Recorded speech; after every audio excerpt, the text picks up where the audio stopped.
Therefore, we're working with a number of corporations, both from here, United Kingdom, and other people, to enter into these agreements, private part.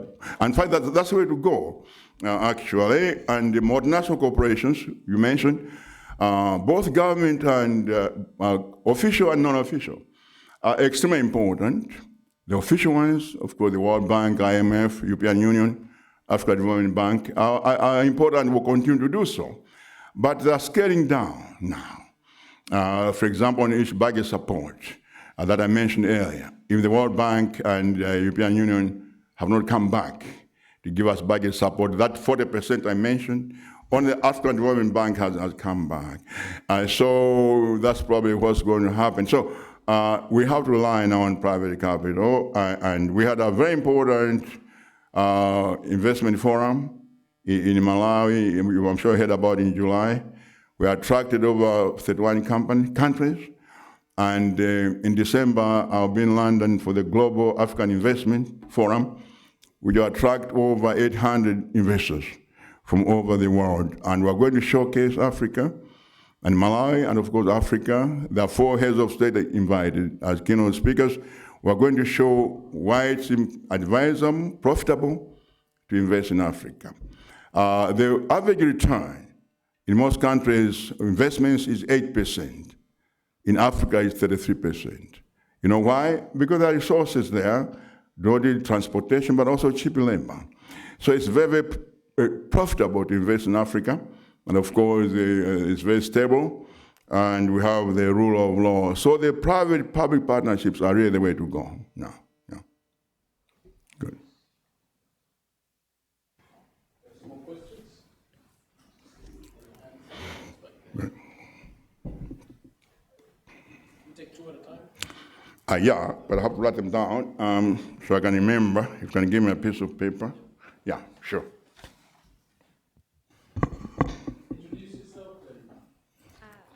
Good afternoon, Mr. President. Thank you very much for your comments. Could you introduce yourself so I have some idea who you are?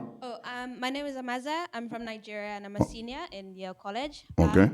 My question is directed towards the challenges of taking on long-term issues as opposed to things that are sort of immediate political sort of relevance or expediency, because you've talked a lot about the HIV/AIDS crisis, particularly in the UN, and also of the problem of climate change in a country like Malawi, where so much of the population relies on subsistence agriculture. So could you sort of comment about how you try to bring those challenges into the kind of middle of the sort of political Good. Very good question. I'll be glad to answer that. Another question? So, okay, now.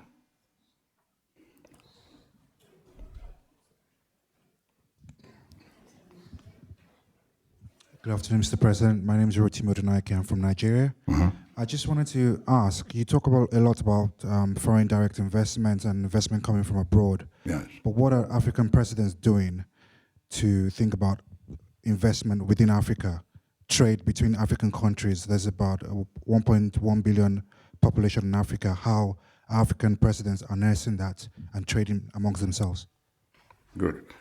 Very good. The first one, HIV and AIDS. Those are very important, and obviously I've been following that because I was on a panel, shared a panel with the President of Kenya on HIV, how to deal with that. It's a serious problem. And we are committed Malawis that will end AIDS by 2013. We have the mechanism in Africa, for example. Malawi was the first country to do the B+, and almost 100% successful. B+ is when women pass on AIDS to a child. We have almost stopped that in Malawi. And Malawi is the first country to provide ARTs for everybody, irrespective of their CD4 counts. They get treatment. So we're doing that. And the commitment through training and other things, prevention, education, is that by 2030, AIDS should be over. And I'm sure it'll be over. There's so much determination by everybody, the international community. That was probably the most important session we had at the United Nations. Now, climate change. Climate change is extremely important. As you know, if you've been following Malawi, in January last year, I woke up one day and there was so much rain, and I got a call from near the lake that there was some water flooding. So I said, well, this normal happens every year.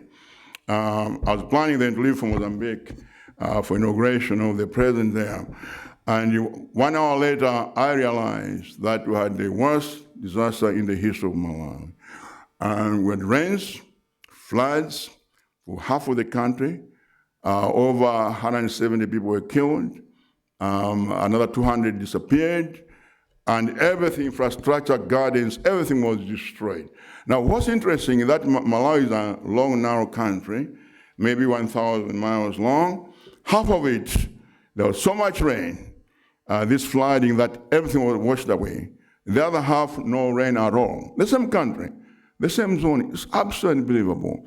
I was telling someone at the UN that when I was growing up, we used to have rains in in October.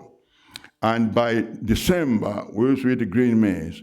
Now the rain doesn't come until January, if it comes at all. 3 months later, for whatever reason, we don't know. So we are trying now. We know we can no longer depend on rain-fed agriculture. And you're right, somebody mentioned the gentleman here. My brother, in fact, started the issue of the green belt.